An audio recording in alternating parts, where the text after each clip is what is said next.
ছোট্ট সোনামণিরা, চলো দেখি আব্দুর রহমান কি করছে। আব্দুর রহমান ফজরের নামাজ শেষে উঠে বসে আছে এবং সে তার মায়ের অপেক্ষা করছে। তখনই তার মা এলো। আব্দুর রহমান, খেতে এসো, তোমার জন্য খাবার নিয়ে আমি টেবিলে অপেক্ষা করছি। ঠিক আছে মা, আমি আসছি মা, আমি এখনই আসছি, তুমি যাও।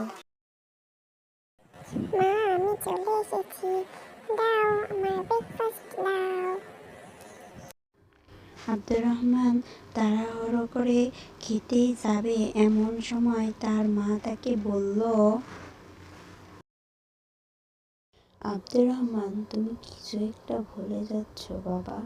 রহমান বলল, আমার তো মনে পড়ছে না মা। তখনই তার মা তাকে বলল, শুরুতে সর্বদা আল্লাহর নাম নিয়ে খেতে হয়। খাওয়ার শুরুতে বলতে হয় বিসমিল্লাহি ওয়া আলা বারাকাতিল্লাহ। বলো শোনা, কি বলতে হয়?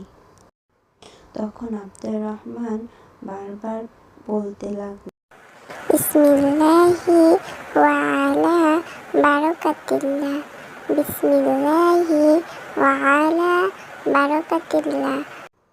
এমন সময় আব্দুর রহমানের বাবা এলো এবং বলতে লাগলো, বাহ, আমার সোনামণিটা দেখছি খাওয়া শুরুর দোয়া খুব সুন্দরভাবে শিখে ফেলেছে। আব্দুর রহমান বলল, হ্যাঁ বাবা, এখন থেকে আমি সবসময় খাওয়ার শুরুর দোয়া পড়ে খেতে শুরু করব। খাওয়ার শুরুতে বলবো বিসমিল্লাহি ওয়া আলা বারাকাতিল্লাহ। বন্ধুরা, এখন থেকে তোমরাও খাওয়া শুরুর দোয়া পড়ে খেতে শুরু করবে। আর আমাদের ভিডিওটা ভালো লাগলে লাইক এবং সাবস্ক্রাইব করতে ভুলবে না যেন।